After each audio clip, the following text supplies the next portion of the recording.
Or Secretary. We're recording. Very good. Good morning, everyone. Jake Day, Vice Chair of the Maryland Community Investment Corporation Board of Directors, and sitting in for Chair and Comptroller Brooke Lehrman. We have a quorum, and so I'm going to call the meeting to order. And we have a relatively short and dense meeting agenda, and I think we'll get out of here, get you out of here in record time. That being said, first item on the agenda is the October 28th meeting minutes, which were circulated in advance of this meeting in an email from Michael. Hopefully everyone's had a chance to look at those. I'll ask for a motion to adopt or to approve the minutes from the October 28th meeting. So moved, Tracy. Is there a second?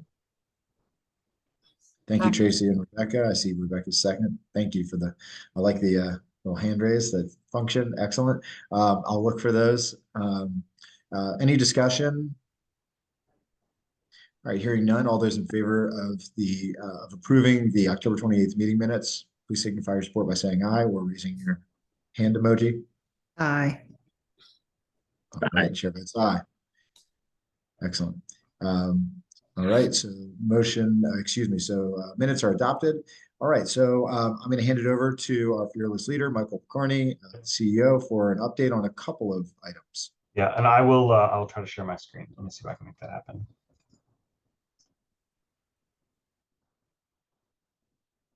All right, and let me see if I can go full screen. Well, it doesn't matter. I'll just talk to this. So the first thing I wanted to talk about was an update on the CDE status. As I sent in an email last week, we did receive our CDE status, and that was in part as a reaction to the good work that we were all able to do, that you were all able to approve in our meeting earlier in October. That status allows us to apply for new markets allocation. It allows us to complete one of our statutory objectives, and it gives us access to other CDFI fund potential resources. Now, most CDFI fund resources are targeted towards CDFIs, which are community development finance institutions. We will not be able to apply for CDFI status by virtue of our tight relationship with state government. That's just one of the conditions of being a CDFI, is you have to be non-governmental. But being CDE does give us some opportunities to apply for things like technical assistance resources and potentially other kinds of programmatic capital. So that is all good.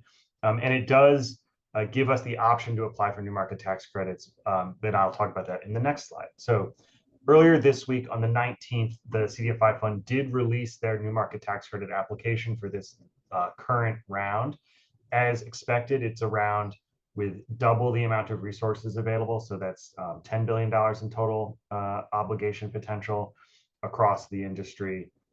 And every consultant in the new market space has gotten real busy in the last week, as you might imagine, and had been busy previously.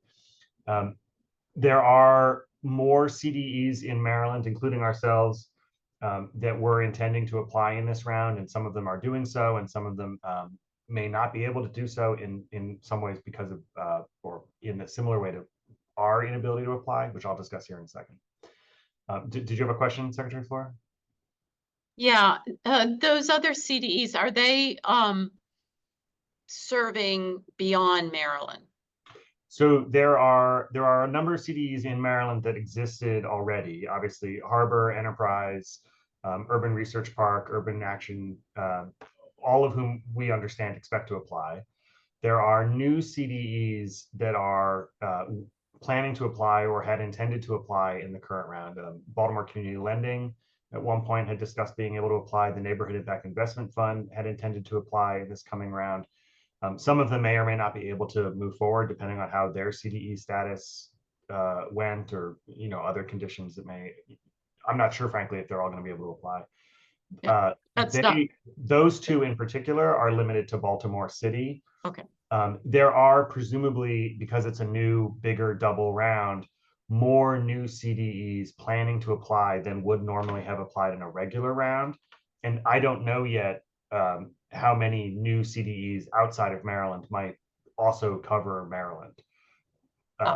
just because there's The- no like list really. Yeah, the point I was getting to, obviously, we would want to, I think, consider or discuss supporting those that were applying this round, since we're not, to be able to ensure we bring funds through other mechanisms. So that's Yes. where I was trying to get Yeah, to, which you in may. fact, one of the things we'd like to talk about maybe a little bit during this meeting, and certainly as we develop our strategy for how MCIC acts in the marketplace over the course of the next year, is exactly that. How do we work collectively with other CDEs to strengthen the community of practice in Mhm. Maryland, both by making projects in Maryland more attractive, by raising the profile of projects in Maryland for all other CDEs to sort of engage with, by finding programs and resources that we can use to incentivize or support projects and CDEs as they develop in Maryland. All of that is on the table for Okay. us, as is ultimately, as we've done so far, successfully becoming a CDE and then ultimately applying and receiving new markets allocation in the future.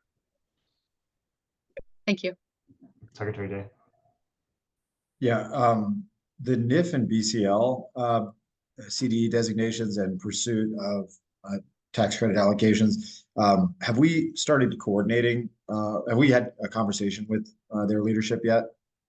Yeah, so I'm on the board at the NIF, so I'm reasonably, in touch with them. They are a CDFI and should have been by right a CDE, and in fact are generally by right a CDE. But because of the way the federal application system works and because of some changes they made in the certification, they were still waiting to get their certification letter as of Wednesday when the application came out, or Tuesday when the application came out.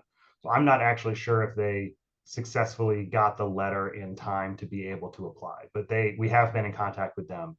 BCL, their leadership, I've spoken to about coordinating in the way that Secretary Flora just described. That meeting hasn't actually happened yet, but it's in the scheduling process.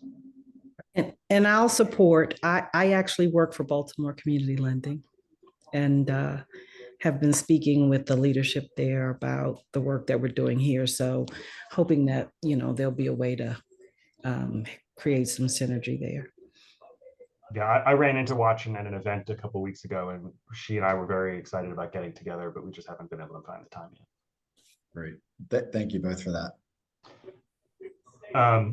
So one of the things that we did expect that the application would reflect and is new for this year and is worth just touching on briefly is that historically the New Markets Program has had a designation of distressed or sort of qualified and severely distressed, which is more qualified, effectively a higher degree of unemployment or a lower average median income in a census tract.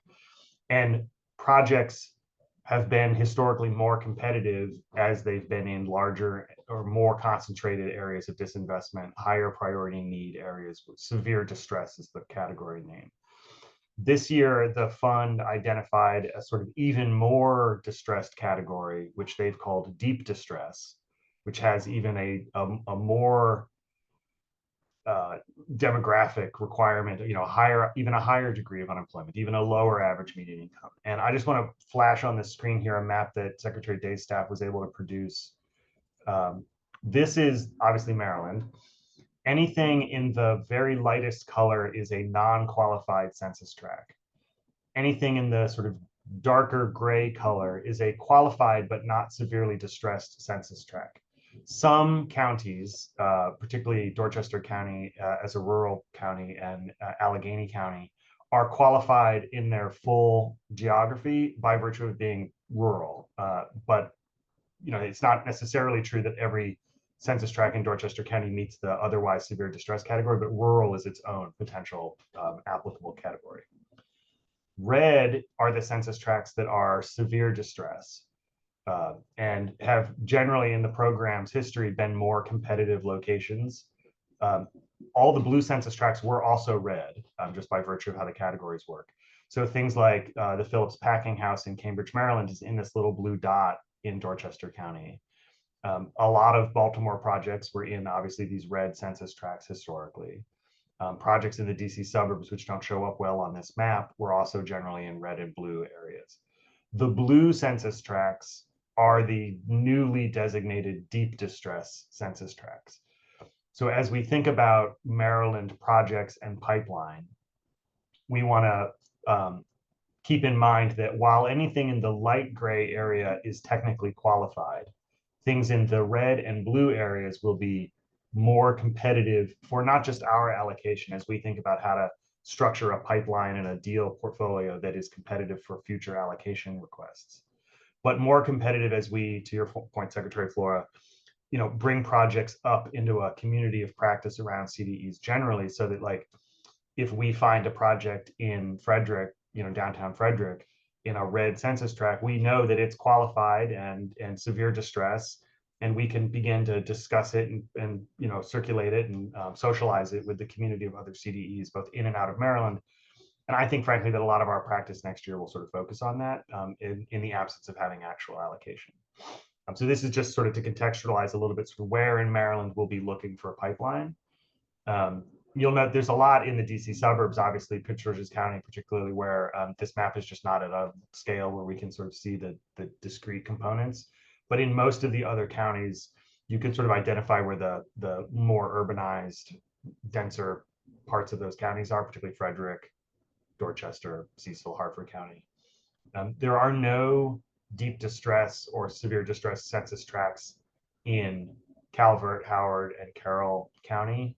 And that's largely just a function of the incomes in those counties. But there are places where there are eligible census tracts in Columbia and parts of Calvert, Carroll County are. So there'll be opportunities across the whole state, which is part of our mandate.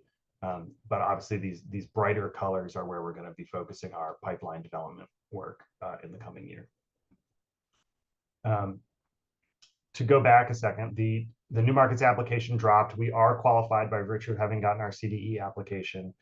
And without going into like the regulatory morass too much, although it's useful a little bit, we will not be able to apply this year, which is to say that we could spend the money on a consultant, probably close to $100,000, to construct an application. They're not simple, they're not short. They require a lot of data collection and manipulation and narrative around pipeline and strategy and all those things, some of which we need as a group to have conscious and cognitive, comprehensive conversations about in the upcoming year. So we probably can't really make a credible strategy declaration until we have a conversation as a board about what our strategy should be, but we could theoretically fill out that part of the application. The part that we can't compete on is what's called track record. And it should be obvious to us as a new entity that we don't have our own track record. And so in order to be competitive, you need to have a track record to prove that you can sort of handle the use of the credit appropriately. And sort of how do you get experience without having had experience? And this is the circular logic problem of a lot of application processes. The New Markets program allows you to designate, or rather allows you to identify that you have a controlling entity. So typically you'd be a subsidiary of a bank or subsidiary of another lending institution, and that controlling entity's lending history becomes your track record for purposes of completing the application and demonstrating capacity to make and manage a lending program. Our structure is such that our controlling entity is really only the state of Maryland in the full, and not any subsidiary department. We're not organized under Medco or CDA, or we're not a subsidiary to the Commerce Department. There's lots of agencies that exist, obviously, but none of them are for the purposes of the regulations, controlling of MCIC. But the governor's appointment of the secretaries to the board and the two members of the public, Tracy and Tiffany, who are on the board, sort of clearly indicates that the governor and the governor's office, the sort of executive function of the state, is the controlling entity.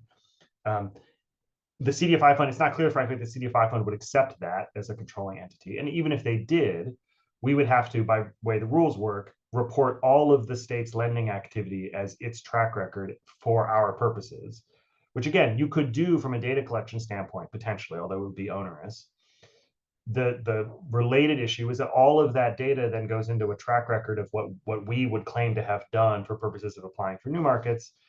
And it would indicate, you would have to demonstrate that a lot of that activity, frankly, you'd have to demonstrate that more than 60% of that activity had taken place in those red and blue census tracts, which I think we can all sort of intuitively understand that it has not.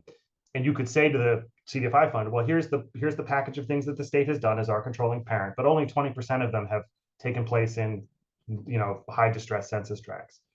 And they would say, well, that's not a very competitive percentage. You need to be like 60% or 70%.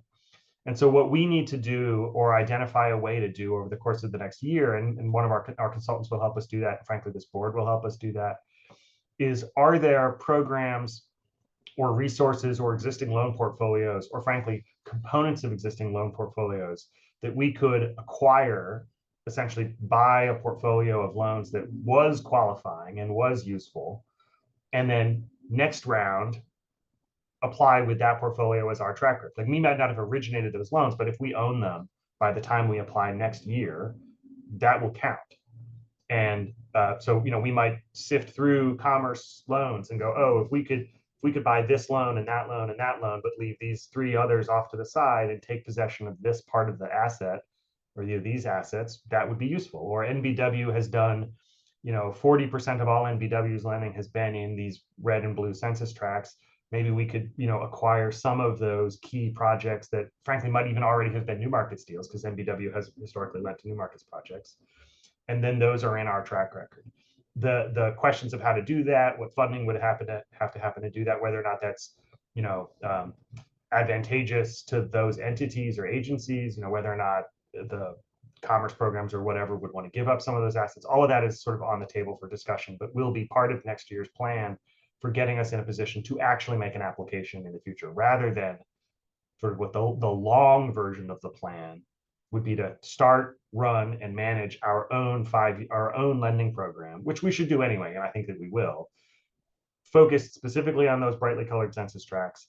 And then when we have a 5-year track record, then apply. I don't think anybody here wants to wait that long before we apply for New Market Tax Credit allocation. And certainly, while we can do useful work, the purpose of MCIC is to make applications and receive allocation. And so the sooner we can get there, the better. I think we're going to spend a lot of time next year trying to figure out how to get there faster than a 5-year plan of building our own loan portfolio. But we will do that also. So that's sort of the look ahead for the New Markets application. Are there any questions about that before I get to kind of the organizational, entrepreneurial, organizational stuff that I'll just go through real quick as a follow-up on conversations we've already had with the board. All right, so hearing none, and obviously feel free to reach out to me directly via email if there are other questions, or we can spend as long today as you want talking about this, up to the hour, although I'm sensitive to Secretary Day's impulse, and I think a good one to get out of here as quickly as we can. So the update, so branding, we are contracting with an MBEWB firm called Mebane Design for branding, logo, website, etc. This will start allowing us to have social media presence, our own communications platform. I'm sure that you noticed when we announced the CDE application success that we pushed that out through, and I thank you, Secretary Day, pushed that out through DHCD's communications office. So that was great. And but ultimately we'll have our own platform for doing that. We may not duplicate all of the good work that the Secretary's group and the communications group has done there. We'll probably still rely on them for some email blasts, but we will begin to have our own identity. My expectation is that identity will be consistent with the turning the key graphic package rather than the sort of black and red and yellow state core flag graphics package. But that's up for discussion. And frankly, if anybody here has a point of view about that, you should share it, because we'll be able to dictate our own terms on that. Secretary Flora? Totally with you on that. I'm constantly trying to adapt the bright red. Being the color just hurts my eyes. But I think, I guess the main thing is I love the turning the key logo and branding and everything, but I do want to make sure that we are balancing, and we know housing does grow the economy, but we're also balancing the economic growth, commercial development side of this. So I don't know where we'll end up going with that, but glad you've got a MWBE identified for that. And I just think we need to, I don't know, maybe this is another second question I'm going to add is, are we planning any kind of a strategic planning kind of thing in 2025 so we can really talk through these things rather than just in the meeting? Okay. Yeah, part of our statutory obligation is actually to have a strategic plan. And having a strategic plan will help us be more competitive for applying for new markets. So it serves a number of purposes. We have not yet engaged a strategic planning consultant, largely because the timing of the new markets application means most of them are too, frankly, busy to start a new process with a new client. But we'll do that, I believe, Q1 of next year, because the application will be due in the end of January, and then people's capacity will free up and we'll be able to get the attention we need to run a robust strategic planning process. Okay, great. Thank you. Secretary Day. Yeah, Michael, I just wanted to say that I thought the differentiation between Maryland branding and MCIC branding is wise. So I think that's great. The other question I had was just following up on our conversation about the award to this firm. Any progress there? Do you need any further assistance on? No, we did that. Someone on your team, Jude, I think, did a little letterhead so that we could send that letter. And then I'm going to send that and the Turning the Key branding package to Mabane, and we're going to have a kickoff meeting after the holiday week to get started on the design process for the logo and other things, the website. Right. I just meant like the I guess the MB certification process. That was a. Oh yeah, they're working through it. They had identified, they were already in the process of dealing with the state system. She didn't say that she needed us to make a phone call to help her. So we haven't got that yet. Okay, that was kind of in the back of my mind as a potential to do or a potential tasker for me.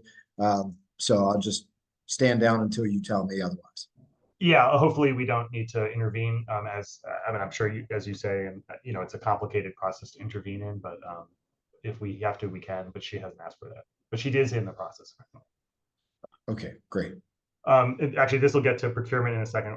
But as a practical matter, because we're not subject to the state's MBEWBE limitations, because we're sort of technically outside of the procurement process, we could. It would be more consistent with the state's process if she were in the MDOT system as a registered MBEWBE, but we can write our procurement policy to allow us to designate, by simple observation or whatever, that she is in fact an MBEWB and count it for our purposes, whether or not she would have counted for normal state procurement MBEWB ratios. It's one of, I guess, the benefits of us having a little more flexible procedure for procurement if we want to, but obviously for her own purposes and as we discussed, it would be better for her to be MDOT certified, and she is trying to do that. So on the finance side, we're under engagement with Cohn Resnick now. They are setting up our chart of accounts. We have a bank account finally with Wells Fargo. We've had kickoff meetings with them so that we can have our web access and all the other things. Secretary Day, your finance team is being very helpful in coordinating transfer of the budget from DHCD to that new Wells Fargo account. My understanding is that because they're defending the budget in front of the DBM this week, that transfer will probably happen after the holiday, but that's not unreasonable. We are also actually, and this is interestingly, Secretary Flora, you raised this question a second ago, because of my role on the NIF board, I have sort of interaction with their finance department, and they have a very experienced nonprofit loan fund finance manager, their CFO. And that woman, whose name is Patty Chandler, is going to be supporting me a little bit while we go through the process of setting up our finances, partly because, well, effectively so that we don't do it wrong in light of the fact that we intend to ultimately be doing some lending and loan management, so that she can sort of advise as to how she set up the NIF finances and books, so that we can sort of get Resnick on the right page. They're also clearly expert in helping support CDEs. They do a lot of this work, so I don't have any capacity questions, but Patty will be sort of intermittently supporting me on that effort also. Secretary Day. Michael, we had our operating budget meeting yesterday. There were questions just about, it was just a question for an update with respect to this year's operating and of course next year's for the MCIC. There was no concerns expressed from DBM, so we're in a good place there.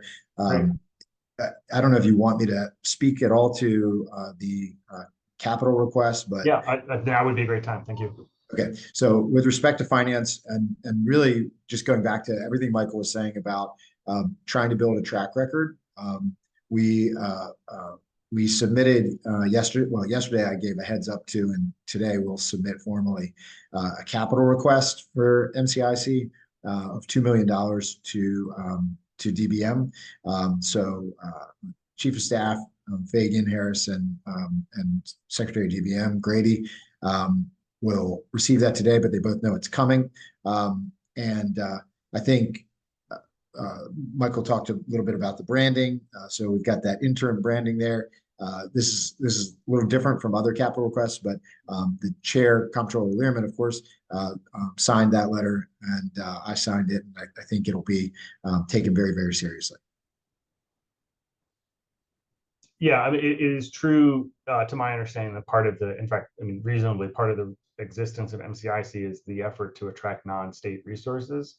But a little, to Secretary Day's point, a $2 million capital allocation would go a long way to seeding the growth potential of MCIC to attract those non-state resources, particularly to other new markets projects around the state in the period where we don't have our own allocation, by supporting projects and their development to be more competitive for allocation with other new markets entities. So yeah, it's a relatively modest allocation, but I think if we can succeed in that effort, then we'll be well positioned for the latter half of 25 to really execute on the strategies that MCIC will develop and should be developing over the course of the next 6 months, 9 months. So on procurement, we presented a policy in draft at our last meeting. Secretary Chowdhury graciously offered to connect us with some of his staff. The comptroller had frankly also connected me with his the procurement staff, Wallace Sermons, and his team.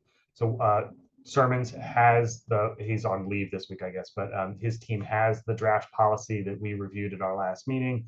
I updated that policy in light of the conversation about a more robust and rigorous process and a more just a more robust process, frankly, that doesn't leave it all up to discretion. We used another quasi-governmental template. Hopefully he'll have some feedback on best practices with respect to that, and we'll be able to bring a new policy back to the board either at our next meeting or one of our early meetings in 2025. So that all is going well. In terms of hiring, which I know is a particular issue that we want to begin to address, I do have a job description for our next staff hire. I'm happy to share it with the board if that's of any interest, but I'm trying to insulate you as much as possible from the sort of blocking and tackling day-to-day stuff if you're not interested. Although, to be fair, the comptroller staff and Secretary Day's staff have reviewed that job description. I have not transmitted it into the form of a normal state job description because we're not hiring through the state DBM process. But it will be useful to have it in that framework so that we can compare salaries and make sure we're sort of in line with what everybody's expectations are. In terms of hiring, one of the threshold issues that we'll have to be able to resolve, I believe, is how are we going to offer benefits and how we're going to offer other things like workman's comp and other issues related to that. I'm working with the Secretary Day's OAG staff, who has sort of been effectively supporting me through the OAG's office until I have an assigned assistant attorney general, to resolve questions like, is the Treasury Department going to want to be the entity that offers MCIC's workman's comp insurance in the way that they would for a normal state agency? I don't know what the answer is yet. And so we can't really begin the process of constructing a full, frankly, benefits package or business insurance package that we would hire, or finance directly. I think that ultimately that's where we'll end up. We'll end up privately procuring workman's comp and other benefits, but I don't know that for a fact yet. And OAG and that interaction is not uncomplicated, as you might imagine and certainly know from your own experience. So that's in the process. One possibility, which I'd just like to raise to the board now, is working through a what's it called, a PEO, where effectively for small nonprofits and small businesses, they have people on their actual payroll, and so they're sort of a benefits management organization, and they can access larger group plans. They handle all of the things like workman's comp and those insurances. And then we effectively pay them as if they were a payroll practice, and then we sort of hire them back as our day-to-day workers. From a practical standpoint, it's as if we had hired them. From a benefits management standpoint, it seems to have some advantages for small organizations like ours. Whether or not that program interacts well with the state issues that I just raised as to whether or not they want to be the provider of certain kinds of insurances or benefits, we still have to work out. So some of that is putting a brake a little bit on some initial hiring, frankly, in terms of developing a strategy until we know what work we're going to be doing strategically and frankly with what resources as we get into the session and early next year. It doesn't make a huge amount of sense to hire somebody for a job that doesn't sort of have any portfolio yet, but we'll get there. And we are working on that, and we are identifying the needs that we have to hire new staff. Obviously, the team here does need to be bigger than just me in order to sort of execute on the vision of MCIC generally. Tracy and I were talking about this a little bit before we got started with the meeting. I'm sure you all are aware, but the statute for MCIC does obligate the board and the staff and the members of the. Oh, I'm sorry, Secretary Floyd, did you have a question about the hiring? Yeah, I just wondering if it's just easier right now to just do contracting instead of. That's effectively what we're doing. I mean, I'm frankly Okay. on contract. I'm a 1099 to You are. housing Okay. right now. So yeah, I Yeah. mean, we could definitely do that.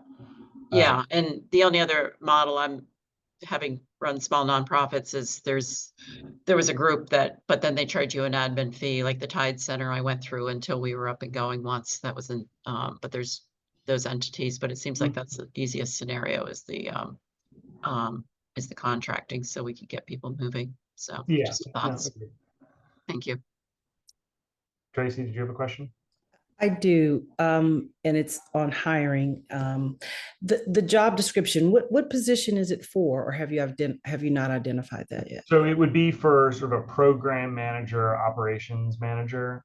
So it wouldn't be a deputy exactly, but it would be sort of a helper person and a person who would have some experience with community development finance so that they could help us set up a loan program, potentially start doing underwriting as we get to a point where we have capital to deploy, help set up loan management systems, run those programs, frankly, help coordinate some community outreach. A great candidate would be someone who had community relationships that could be brought to bear on pipeline development, because that's going to be something we need a lot of next year. But also, frankly, someone who isn't, who understands that we're in an entrepreneurial low staff situation for a little while and isn't opposed to, helping schedule meetings and, preparing presentations and all the other stuff that I'm doing today also. Okay, thank you for that. Secretary Flora, was there a follow-up question, or is the button still just pressed?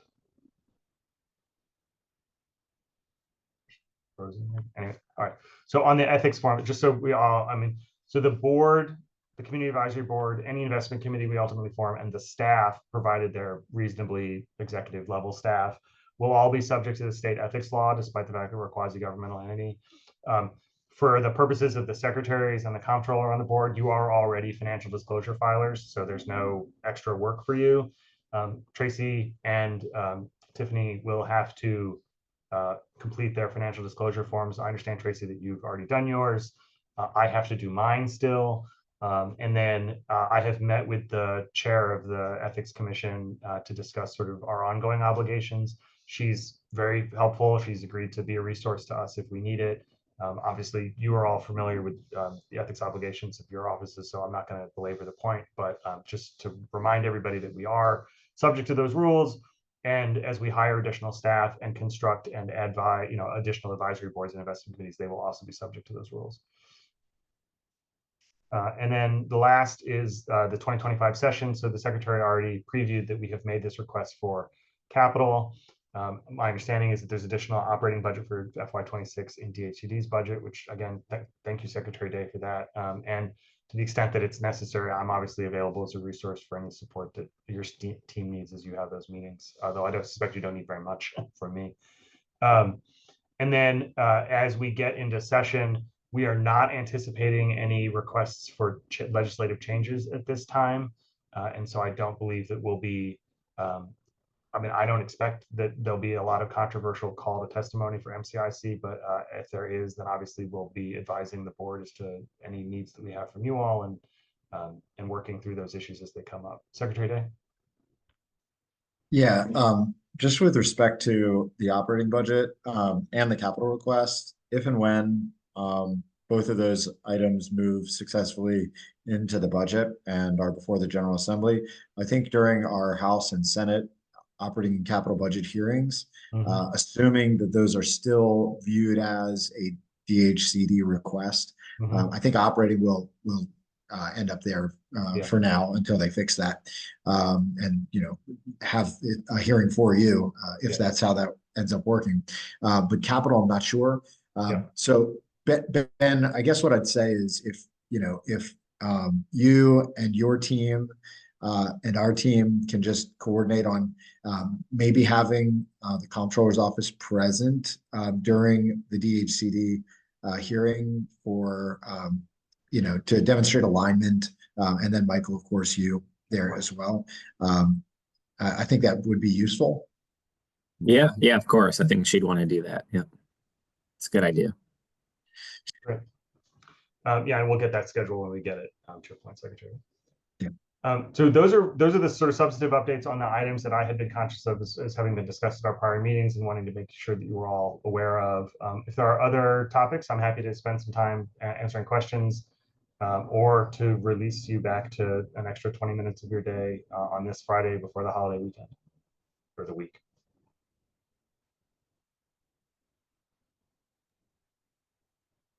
I have nothing else unless anyone else does. I think we're Great. Great Oh, job. there was one item, sorry. We have a meeting scheduled for the board on December 23rd, which is a Monday before the Christmas holiday. I suspect that we will be in a similar position in terms of update, which is to say no action items, and simply more sort of ongoing communication about the work that we're doing, which I'm not opposed to continuing to share, obviously. I'm going to suggest that we keep that meeting on the calendar just so that we have it, but be conscientious of the possibility and the strong likelihood that we will, in the interests of everybody's time and holiday, just not conduct that 23rd meeting, but keep it for now just in a pencil. fine by me. Any objections to that? No, Sounds good. Great. Okay, great. All right. Unless there's any other business that anyone feels the need to bring forward. Michael, thank you for your great work. Ben, again, thank you for stepping in. Appreciate each of you, board members, for taking the time to be here today. I'll now entertain a motion to adjourn. Secretary Flores, is there a second? Oh, somebody, please. Second. See anybody? I think that's Secretary Chowdhury. Thank you very much. All those in favor, please signify your support by saying aye. Aye. Chair votes aye. We are adjourned. Thank you all very so much, much. everybody. Have a great day. we